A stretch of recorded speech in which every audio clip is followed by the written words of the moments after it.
All right, I'll dive right into it. I never thought I'd be sharing something like this, but honestly, I'm still trying to process it all myself.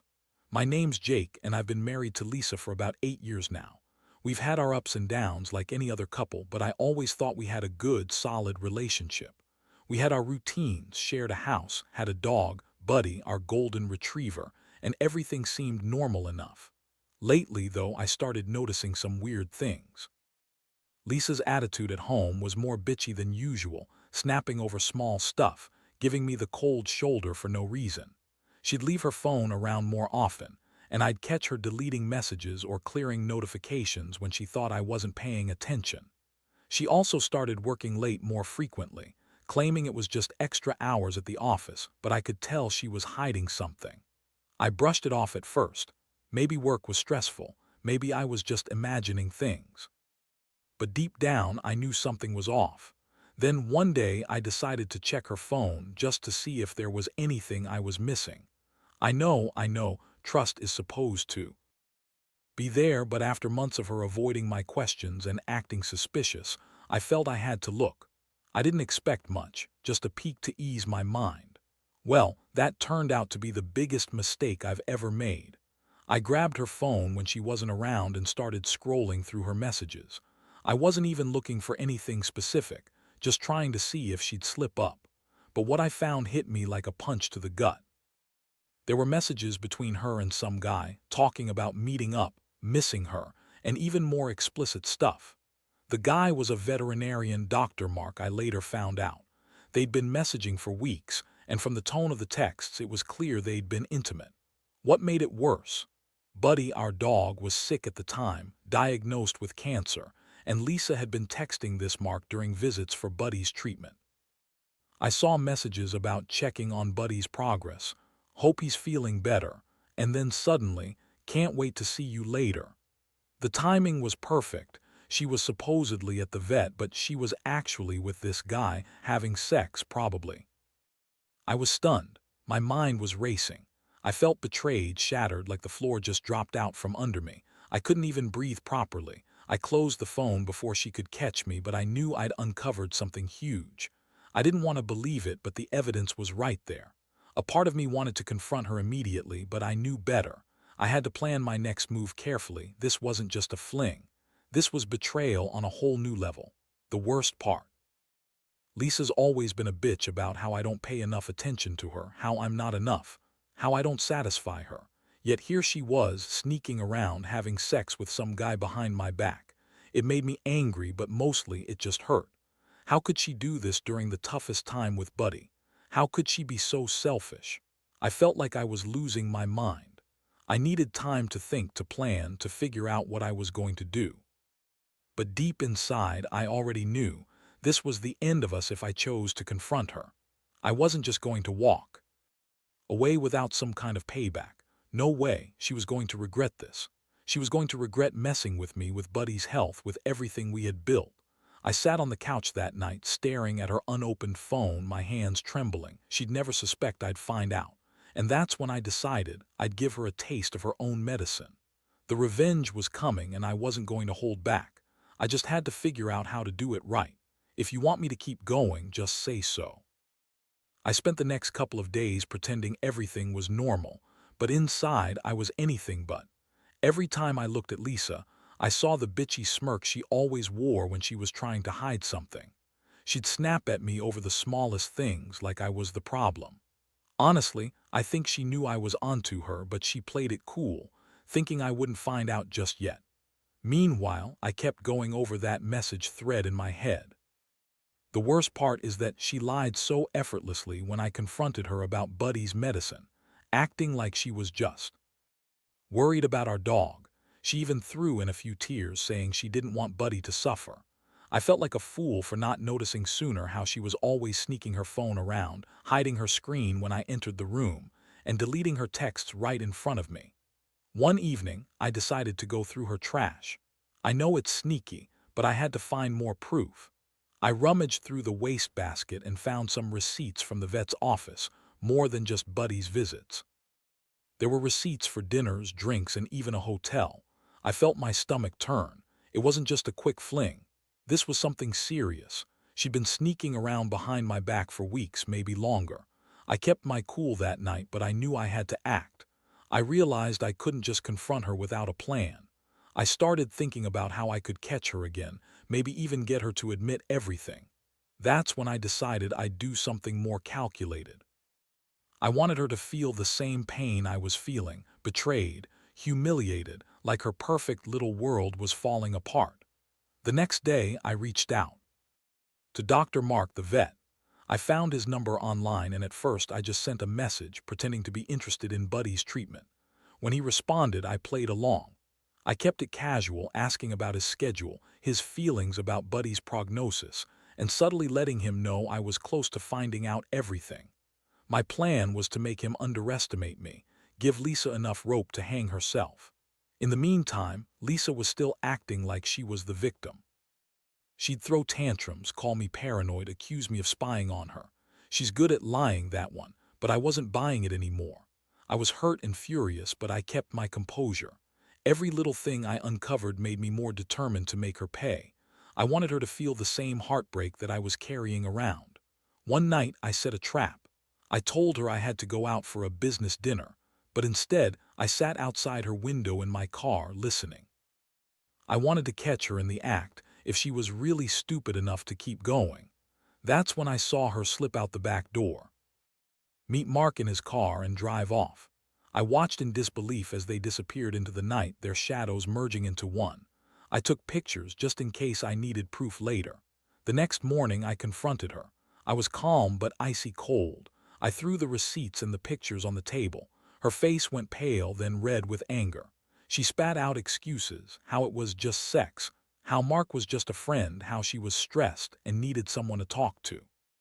She called me paranoid, said I was overreacting. But I saw the guilt in her eyes, and I knew she was lying through her teeth. I felt numb, angry, betrayed, my stomach twisted. She looked me in the eye and told me she loved me, that it was nothing, that she never meant to hurt me. Yeah, right, I wasn't buying it. I told her I knew everything and I was done playing her game. I told her she'd crossed a line and I wasn't going to forgive her, not now, not ever. That's when I told her to pack her bags. No, I didn't want her sleeping in our bed anymore. I wanted her out of my house. I didn't care about what she said, that she loved me, that it was a mistake. To her, I was just some fool who trusted her too much, but I wasn't going to be that fool anymore. I wanted her to feel what it's like to lose everything she thought she had. That night, she screamed and yelled, calling me crazy, saying I was overreacting. But I didn't care. I'd had enough of her bullshit. As she packed her clothes, I looked at Buddy, who was confused but sensing the tension. I knew I had to do something to protect him, too. I felt a strange mixture of relief and emptiness. I finally took control, but the wound was deep. The betrayal cut way too deep, and I knew I'd carry it with me for a long, long time. Still, I was glad she was leaving. At least that part was over, or so I thought. If you want me to go on, just ask. I spent the following days in a fog of mixed emotions, anger, sadness, and a strange sense of relief that she was finally gone. But beneath all that, I was still furious, feeling like I'd been played for a fool for years. The worst part was knowing she'd been lying to me, cheating on me while I was trying to do right by her, caring for Buddy, working my ass off. Somehow she managed to turn everything into a joke, a game. I was sick of feeling like I'd been duped. The first few nights after she left, I couldn't sleep. I kept replaying the moment I found her messages, the moment I saw her meeting Mark. It was like a sick movie playing on repeat. Every time I closed my eyes, I saw her smirking, lying, pretending everything was fine while she was sneaking off to get laid with some guy who pretended to care about Buddy. It made me feel physically ill. I'd loved her once, or at least I thought I did.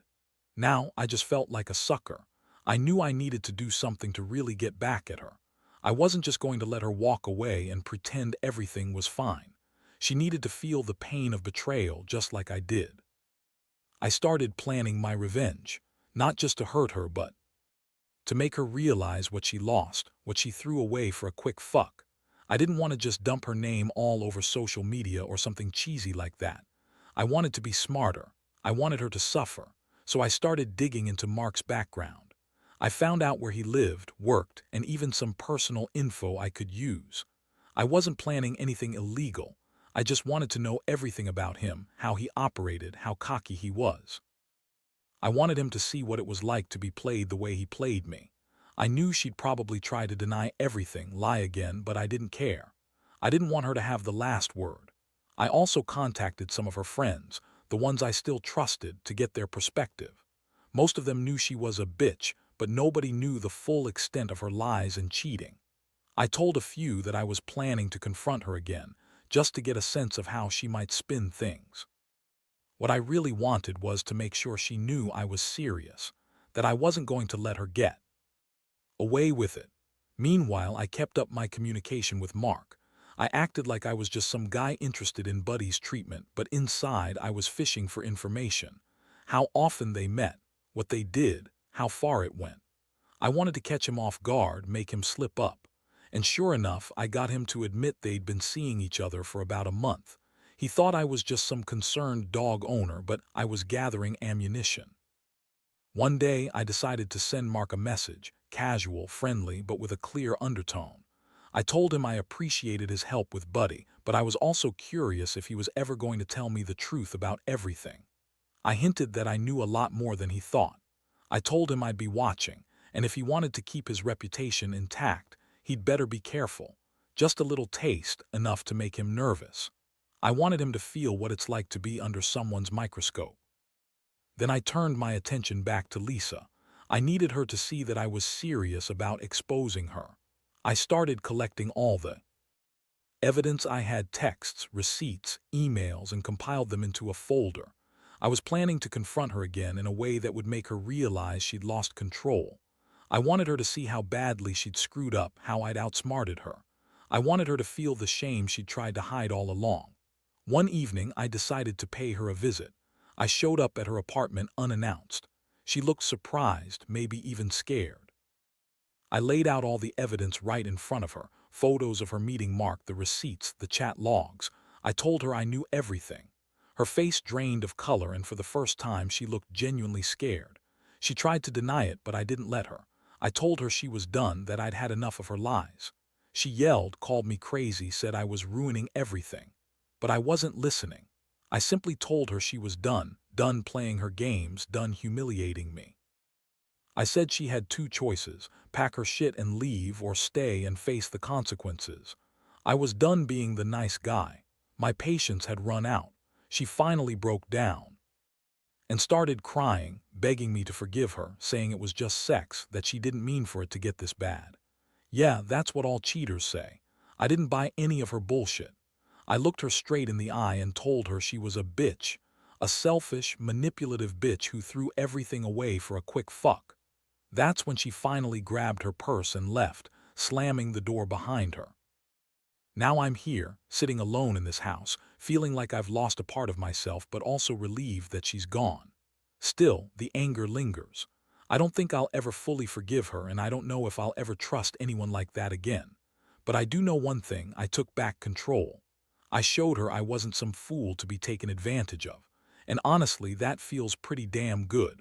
Like I finally got some justice, even if it's just in my own way. If you want me to keep going, just say so. The days after she left were the hardest. I won't lie, part of me kept hoping she'd come back, beg for forgiveness, somehow fix what she broke. But deep down, I knew that was never going to happen. She was gone, and I had to face what was left behind. Buddy was confused, sensing the tension, and I felt an overwhelming mix of guilt and anger every time I looked at him. I knew I had to do something to get my mind off her, to regain some semblance of control. I threw myself into planning my next moves. I wasn't just going to let her walk away and pretend everything was fine. No, I wanted her to know what she lost, what she threw away for some meaningless sex. I spent hours researching how to make her regret her choices, how to expose her more publicly if needed, so she'd never be able to hide behind her lies again. I was determined to make her see herself through my eyes: small, selfish, and completely replaceable. I also kept up my messaging with Mark. I pretended to be just a concerned dog owner, but I was essentially fishing for more info: how often they met, what they did, details about their secret meetings. I wasn't trying to ruin him outright, yet I just wanted to know everything. The more I learned, the more I realized just how deep this thing went. They'd been sneaking around for weeks, maybe longer. Mark thought I was some kind of clueless husband, but I was gathering evidence to blow his cover. One night, I decided to take a bold step. I sent Mark a message, this time more direct. I told him I knew about his relationship with Lisa, that I had proof, and that from now on I'd be watching. I told him I was tired of being played for a fool, and that if he wanted to keep his reputation intact, he better be careful about how he responded. That message was my way of making him nervous, of letting him know I wasn't going to sit quietly while he played his little game. Meanwhile, I put together a plan to confront Lisa again, this time with even more leverage. I had saved every piece of evidence I found. I wanted her to see that I knew everything, that I was ready to make her regret ever crossing me. My goal was to shake her up, to break her confidence, to make her feel vulnerable for once. I wanted her to realize that I wasn't the fool she thought I was, so I arranged to meet her in a neutral spot. I didn't want her to think I was just some angry husband lashing out. I wanted her to see that I was serious. When she showed up, I confronted her with everything I had, laid it all out in front of her. Her face was a mask of panic. She knew she was caught, that her carefully painted lies were crumbling. She tried to deny everything, claiming I was crazy, that I was just paranoid. But I wouldn't let her dodge it. I told her I'd been watching, that I knew all about Mark, about the dinners, the hotel, the sex. Her excuses were weak, something about needing excitement, about feeling neglected. I couldn't even listen anymore. I told her she was selfish, that she had thrown away everything we had built, that she was nothing but a selfish, manipulative bitch. I told her I never wanted to see her again, that I wanted her out of my life for good. Her eyes welled with tears, and she begged me to forgive her, to forget everything. I looked at her and felt nothing but disgust. I told her tears didn't mean shit anymore. She had made her choice, and now she had to live with the consequences. I told her she was dead to me. That was the last time I saw her. That confrontation was cathartic, like finally ripping off the Band-Aid that had been hurting for months. It felt good to finally stand up for myself, to not be the victim anymore. But it also left me hollow. I knew her leaving was just the beginning of a new chapter, one where I had to rebuild everything from scratch. Trust was shattered, and I wasn't sure I'd ever be able to look at her the same way again. Now I'm left with the house, Buddy, and a lot of unanswered questions. I've been thinking about what comes next. Do I try to forgive her, or do I just cut my losses and move on? Honestly, part of me wants to retaliate even more, expose her to everyone, make her feel the shame she tried to hide. But another part says I should just focus on healing, on making sure Buddy gets the care and attention he needs during this mess. One thing I've learned through all this is that some people, women especially, can be incredibly manipulative. Lisa's good at lying, at pretending everything's fine until they get caught. And when they do, they turn it around, make you feel like you're the crazy one. Well, I'm not crazy. I see her for what she really is now, a selfish, manipulative bitch who threw away her marriage for a quick lay. And honestly, I don't miss her. Not one bit. If you want me to go on, just ask. It's been a couple of weeks since I kicked her out, and honestly, I feel like I'm in some weird state of limbo. Part of me still feels numb, almost like I'm just going through the motions. The house is too quiet without her, and Buddy seems a little more lost than usual. I try to focus on him and work, but every now and then I catch myself thinking about what she did, how she lied so effortlessly, and how she thought she could get away with it all. I've been trying to pick up the pieces, figuring out what my next steps are. Honestly, I don't see any reason to try to salvage this mess. She betrayed me in the worst way possible, cheating during Buddy's cancer treatment, lying, sneaking around, and then acting like she was the victim. I don't think I could ever trust her again, and frankly, I don't want to. The thing that keeps gnawing at me is just how much I was blind to it all. I mean, I knew she was bitchy and distant, but I never suspected she'd be capable of this level of betrayal. She always played the victim, said I didn't pay enough attention, but it turns out she was the one sneaking away, having sex with some guy who was supposed to be treating our dog's cancer. That's the kind of betrayal that cuts deep. so deep that I wonder if I'll ever fully recover from it. I've been talking to a few friends, guys I trust, and they all tell me I did the right thing, that I shouldn't let her back in, that she's not worth it. Honestly, that's what I keep telling myself. She's just a selfish bitch who only cared about herself. I'd rather be alone than with someone who would lie and cheat during a time I needed her most. I also started to think about how I want to move forward. Going to therapy might help to work through all these feelings of betrayal and anger. I won't lie, I feel a lot of anger, not just at her but at myself for trusting her so blindly for so many years. How did I not see it? How did I miss all the signs? I guess we all have our blind spots, and mine were pretty big. One thing I realized is that I need to focus on Buddy. He's the one who's been there through all this, who's been my constant. I've been giving him extra attention, more walks, treats, cuddles, and it helps keep my mind off the mess. I want him to know he's still loved and cared for, even if his owner's gone a little crazy.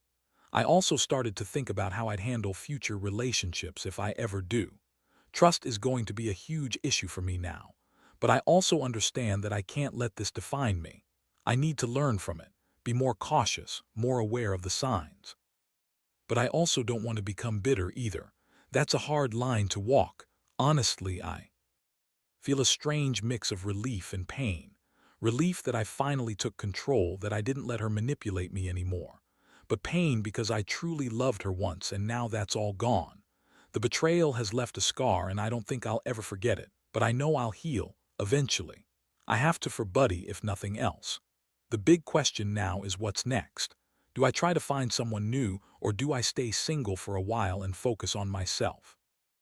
Right now, the idea of trusting someone again feels almost impossible. But I also know time heals wounds.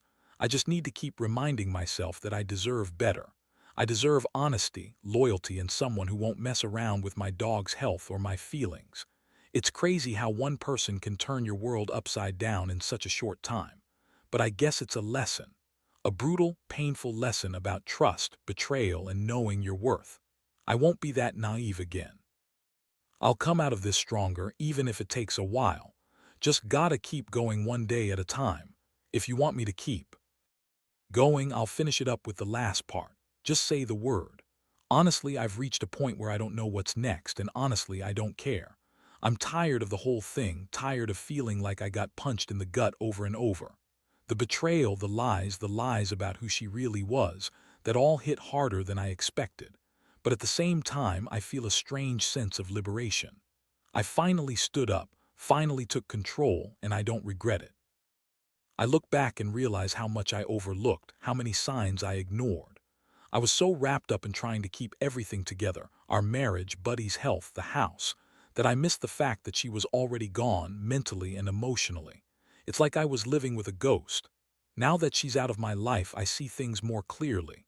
I realize I was just a pawn in her game, and I refuse to be that anymore. The truth is, I don't need her. Not anymore. I've got Buddy, and he's the best thing that ever happened to me. He's the reason I stayed sane through all this chaos. Seeing him crawl onto my lap and look up at me with those trusting eyes reminds me that I still have a purpose. I'm not going to let her mess everything up, not my life, not Buddy's life. I've also learned a lot about myself. I didn't realize how strong I could be when pushed to the edge. I was naive, yes, but I also found a resilience I didn't know I had. I'm not perfect, and I've got a long road ahead, but I'm finally ready to move on. To rebuild, to heal, and to find someone who deserves my trust, not someone who cheats behind my back and plays me for a fool. This experience has left scars, sure, but it's also made me more cautious, more aware of the kind of person I want to be with, and more determined never to let someone manipulate me again. I'll never forget what she did, but I won't let it define me. I'm going to take the lessons I've learned and use them to be a better man, stronger, wiser, and more cautious. To anyone reading this, if you're going through something similar, just know you're not alone. Trust your gut and don't be afraid to stand up for yourself.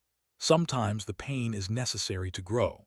The betrayal hurts, but it also teaches you your worth. Don't settle for less. Find your strength and don't let anyone take you down. As for me, I'll keep moving forward, one step at a time. I'll focus on Buddy, on healing, and on finding happiness again. better, wiser, and more prepared for whatever life throws at me. Because at the end of the day, I know I'm better off without her. And that realization, that's the best revenge I could ever ask for.